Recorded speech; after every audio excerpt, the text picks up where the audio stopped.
Okay guys, so this is a tutorial on the H135, H145 helicopter made by Hype Performance Group or HPG.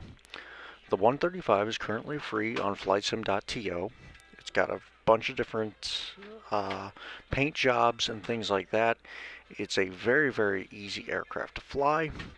It's got a bunch of different settings in it, whether it's basic, advanced, or Xbox controller. It allows all that different opportunity. There are a few changes between the 135 and the 145. We aren't really going to discuss 145 tonight because this is a tutorial on the 135. So in this video, we're going to cover the startup of it, the flight, the landing, and the shutdown. On top of that, we are going to have the communication between pilot and air traffic control. This should be pretty uniform across all the different airports. There are some regulations and stipulations that there may be between each area.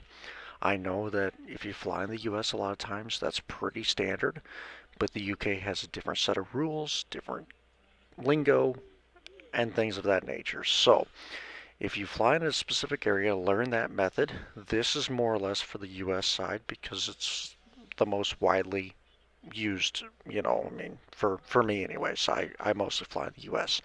So I will start by saying at least know something about your aircraft. That is the one thing about vatsim network that you have to know. You have to know how to fly it manually in case your equipment fails. They do not want people coming on without knowing an aircraft because then it just messes up the network. They have to take extra time out of their procedures, which can oftentimes be very crazy, and to have it be time consuming to you, they will just tell you simply to disconnect and learn a little something about the aircraft and then come back to to vatsim at any time. They're really nice people. They're all volunteers. They go through a lot of training per se, and they know a lot. So they will be happy to answer questions as long as it's a legitimate question, and they'll help you out. So without me blabbing on, we're going to go ahead and go right into the tutorial. So stay tuned, and hopefully you learn a thing or two. Alright guys, so as we had said, this is the 135 tutorial, not only with the startup and general flying of the aircraft, but ATC communication as well for the vatsim network. Let me start off by saying a lot of the air traffic controllers on the network are extremely nice individuals who donate their time.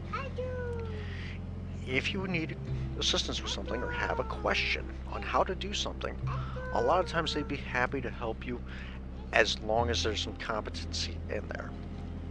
What do I mean by this? If you can't control your aircraft by manually flying, then they don't want you on the network with it. So, this will hopefully help you become a little more comfortable with the helicopter interactions with vatsim as it's progressively getting larger between the different sims, and with Asobu releasing helicopters in the near future. There are going to be a lot more aircraft that are helicopters on the network.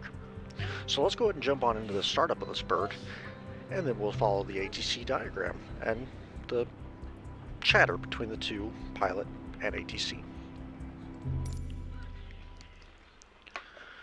Okay, so anyways, we are at the Midway Airport, currently on the south ramp. Chose this one just because the helipad is right there, but we got a little bit of a taxi. Well, alright, so let's go ahead and we're going to go ahead and start up this aircraft.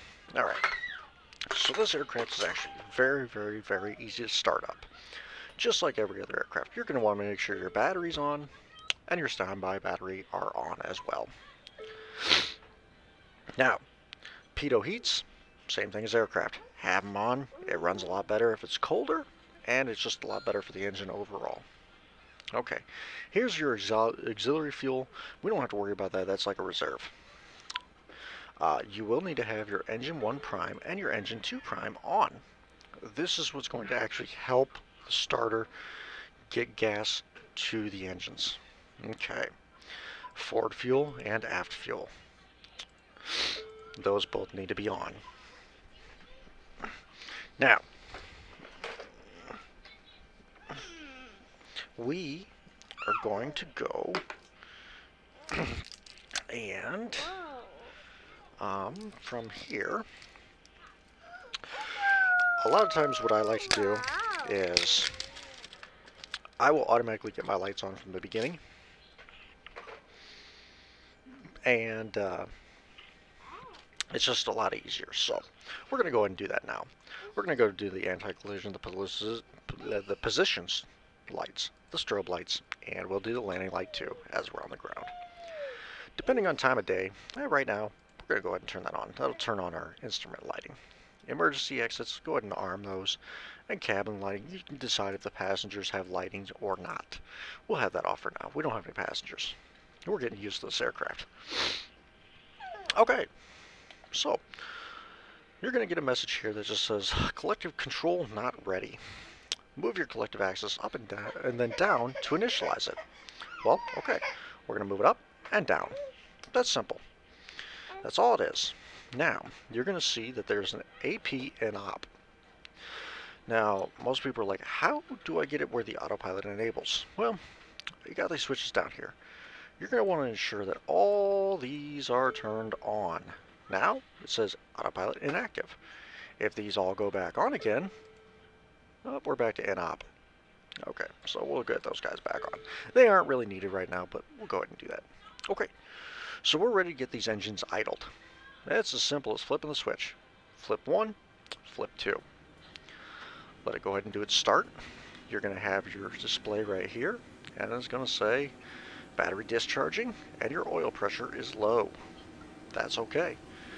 We're going to go ahead and watch N1, and once N1 gets to about 80, we're going to flip it all the way up to start. Once it's at, okay, so now this says battery discharging. Let it do that for a minute. Let this do the idle.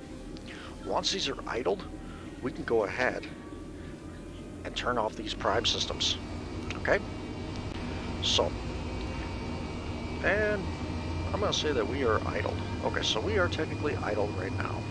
We're going to let it do its thing real quick. And it's going up, going up, going up. There it goes. That's now idle. Now we're in the idle state. Okay, the battery discharge light went off because now we're allowing the aircraft systems to help power the battery. Let's go ahead and turn off these primers. They aren't needed now. Okay. Now we're going to go ahead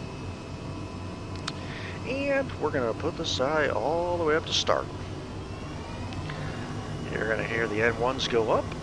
Once they're about 80, you're pretty well good there at full power.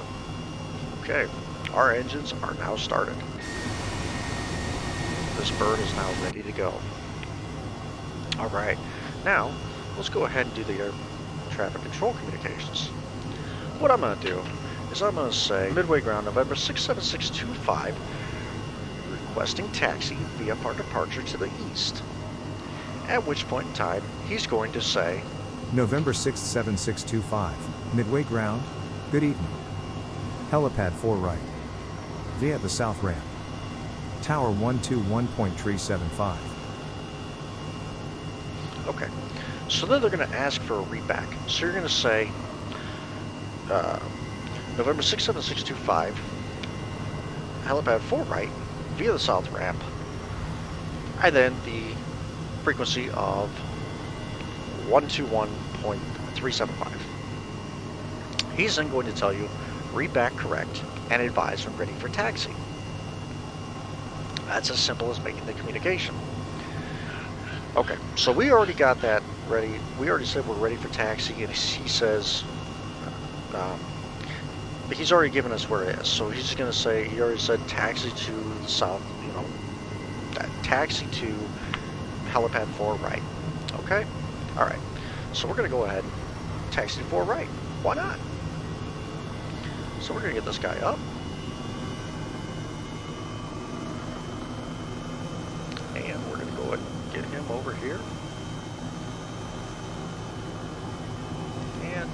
since we're here, we're just going to go ahead and, for all demonstrative purposes, we're going to go here to this helipad.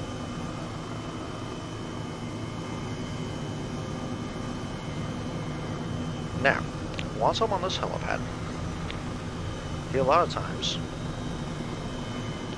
will tell you in advance. Sometimes they'll wait until you're at the place you need to be. So we're going to go ahead and touch this guy down.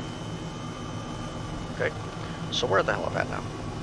Okay, at which point in time, he's now going to tell you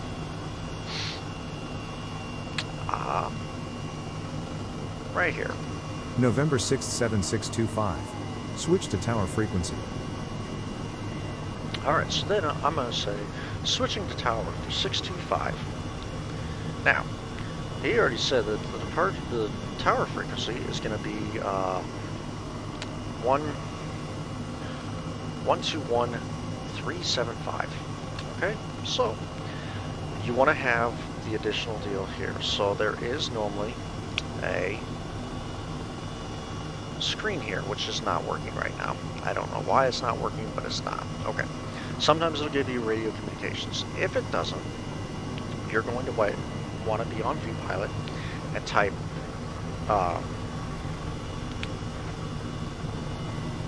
.com1 space and then the frequency. Okay? That'll get you changed to tower. At which point in time, I'm going to say Midway Tower, November 67625, currently at helipad 4 right. And then they're going to go ahead, and they'll know this too because they'll give you takeoff clearance. So they're going to go ahead and say November 67625, Midway Tower, East departure approved. Cleared through the Bravo airspace. Climb and maintain 2,500. Departure 119.0. Squawk 1531.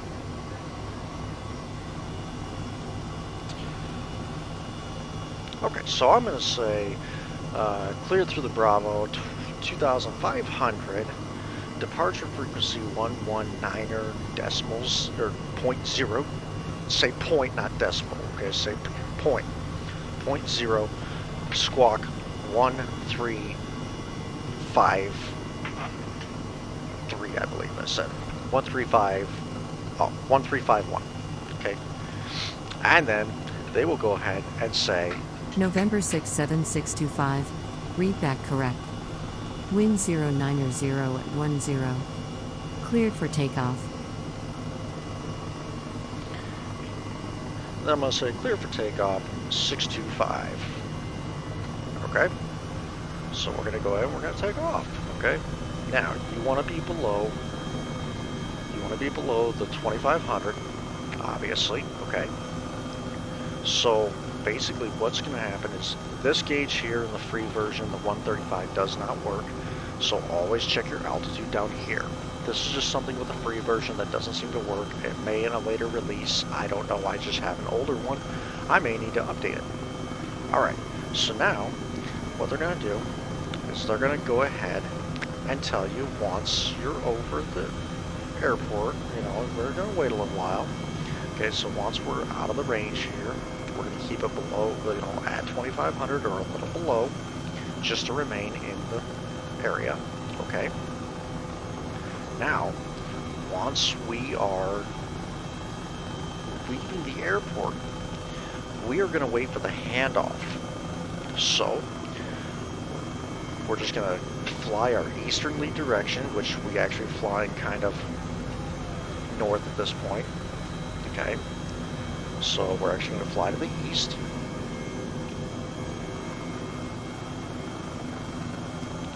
So let's go ahead and fly to the east. Alright, so we're going to go ahead and do that, remaining at the 2,500 or below. A lot of times they want you to be at 2,500 or below. Do not go above 2,500 until they tell you to do so.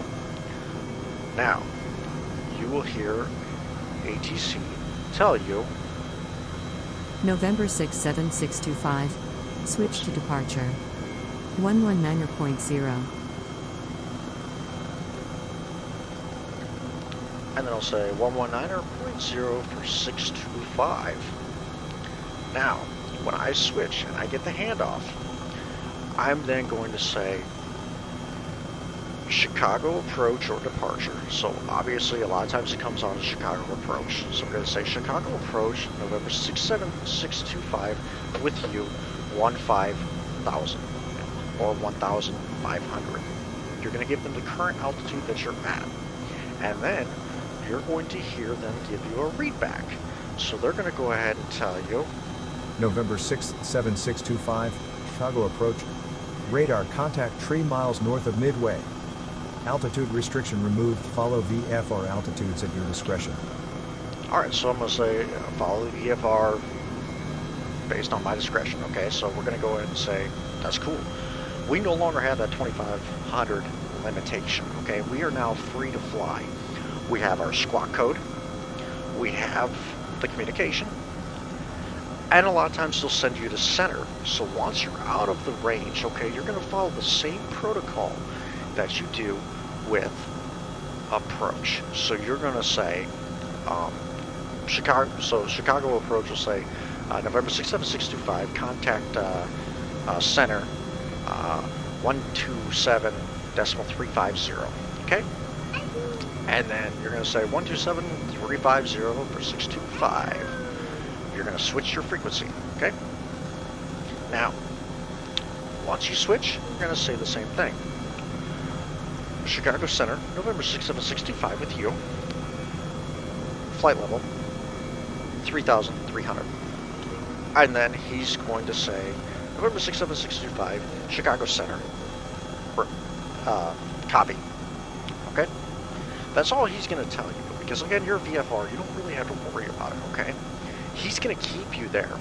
And then throughout the time, what may happen is if you're on their frequency for a long period of time, they are going to tell you that you have to change your squawk code just to make sure that you're paying attention. So they may tell you squawk 1331. Okay? Then you say squawk 1331 for 625, and then you change the squawk and you're good to go. Okay? That's as simple as VFR is. Okay? Now we're going to go ahead and say we're in Chicago Center. We're coming back. Alright, we want to come back to the airport. Alright, simple. Alright, so I'm on Chicago Center right now. Chicago Center is going to say November 67625, contact Chicago approach 119.0. Okay, so then I'm going to say 119.0, and I'm going to switch back to them. Okay, so now I'm going to switch back to them, and I might not be exactly where I am right now because this is just for demonstrative purposes, okay? But I'm pretty dang close. Alright, so I'm going to go ahead and say that I switched to approach, and I said November 67625, Chicago approach. Currently, 3,000 or something like that, right? And then they're going to say November 6, 7625, Chicago approach. Radar contact 3 miles south of Midway. Contact tower on 121.375. And then I'll say 121.375 for 625. Alright, now I'm going to say Midway Tower, November 67625, with you, looking for landing clearance, or full stop Midway. November 6, 7625, Midway Tower. Expect helipad 4 right. Wind 090 at 10. Clear to land. I'm going to say clear to land, helipad 4 right, helicopter 625, or November 67625. For those purposes, we're going to say November 67625. We're going to keep it simple. Okay? Now, we're going to go ahead, and we're going to touch this bird down. The best part about this thing is pretty stable. It's pretty steady.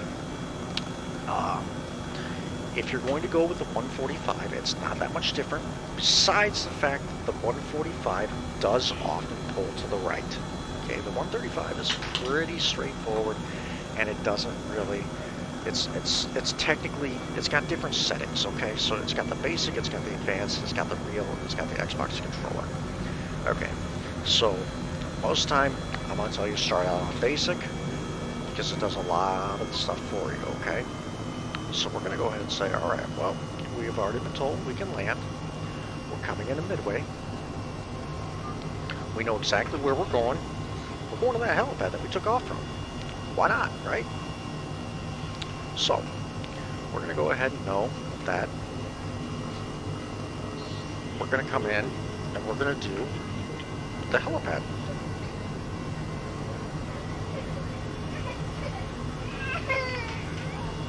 Alright, now,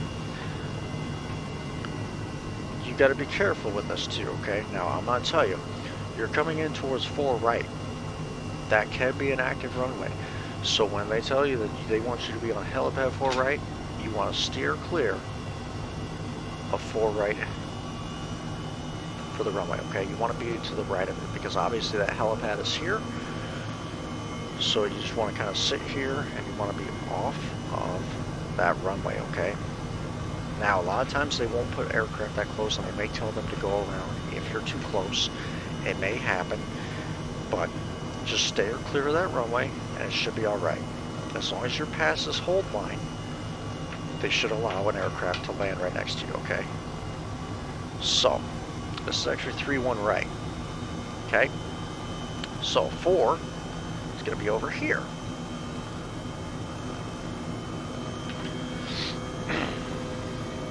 That was for demonstrated purposes. Like right now, this is actually pretty good because they're telling me I can land on 4 right.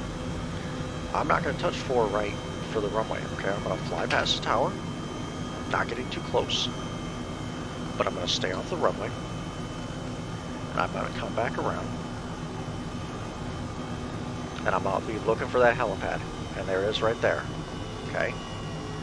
Now, what you want to do is you want to go ahead and get this thing pretty much into a hover. Alright, now, you're going to know your hovering is going because you're going to see your airspeed. Right now I got dashes, okay, so I'm not going very fast at all. Okay. So you want to keep it where it just kind of dashes because that's going to make your landing a lot smoother. Okay. You can always take a slower approach. You don't have to land fast by any means. In fact, I would tell you don't land fast at first. Alright, you don't even have to land straight on the helipad if you want. You can land anywhere within the helipad and they'll be okay with that, okay? Now, we're going to go ahead and touch her down. At which point in time, tower is going to give you the ground handoff. Because again, you're technically you're a ground aircraft now, okay? So you're going to go ahead and touch her down. Somewhere on this helipad. Alright. Now, they're going to go ahead and give you the instructions and tell you November 6, 7625. Contact ground point 275. now, she just said contact ground 0.275. Now, the way that we do this is that's going to mean that it's 121.275. So you're going to say November 67625, contact ground 0.275. Okay, now I'm going to go ahead and say November 67625, midway ground with you. And then they're going to tell you November 6th, 7625. Welcome to Midway. Say parking. Alright, so he just told me say parking. What does that mean? Alright, so on the vatsim network, they're going to say parking because they don't know where you're trying to go. Now, their job is to get you to taxi to where you need to. So, I'm just going to say General Aviation South Ramp. Alright, we're going to say General Aviation South Ramp because that's where we were. So then he's going to tell you November 6th, 7625. Taxi to the ramp. he's just going to say, okay, taxi to the ramp. I'm going to say taxi to the ramp. 625. Alright, so now at this point in time, we are good to taxi. Okay, we want to keep it low and we want to keep it slow. Low and slow is the key word here. Okay, so we're going to go ahead and come on up here, low and slow. You can be up to 100 feet in the air, but a lot of times I try to keep it about 50 to 60. Alright, so This Cessna is now in our spot. That's not a big deal. We're going to go next to the Cessna. Again, we don't have assigned parking spots here, so we're just going to go next to this guy. Again, low, slow, keep yourself down. Don't do full throttle. You know, I mean, obviously you just want enough to get off the ground. Keep it steady. Watch for traffic. Obviously this guy here, he's waiting for me, so I'm going to go ahead and start my turn slightly. And I'm going to get out of his way, since I've already cleared this Cessna.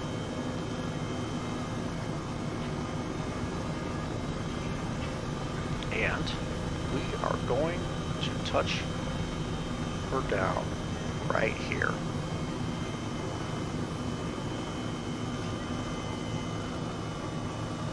Alright, so we now have her touchdown.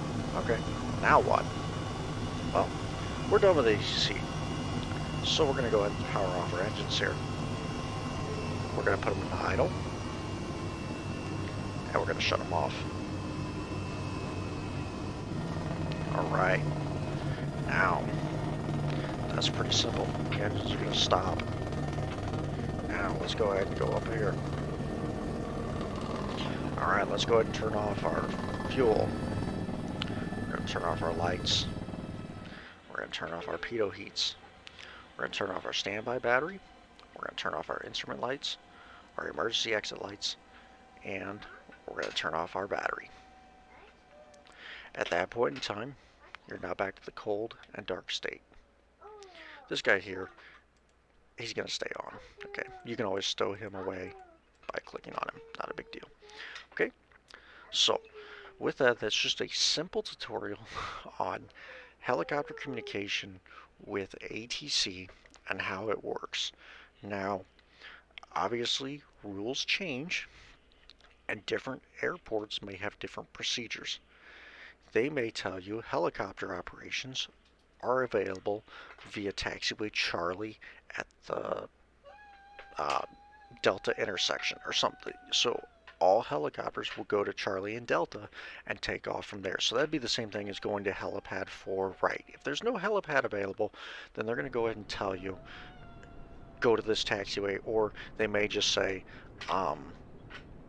contact tower. And then you're going to contact tower right away, and then they're just going to say, okay, go ahead and take off, but steer clear of this runway. They may have you taxi to a runway.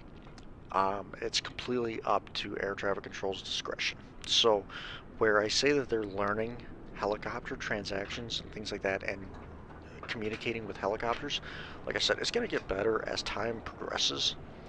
But these guys are all volunteers.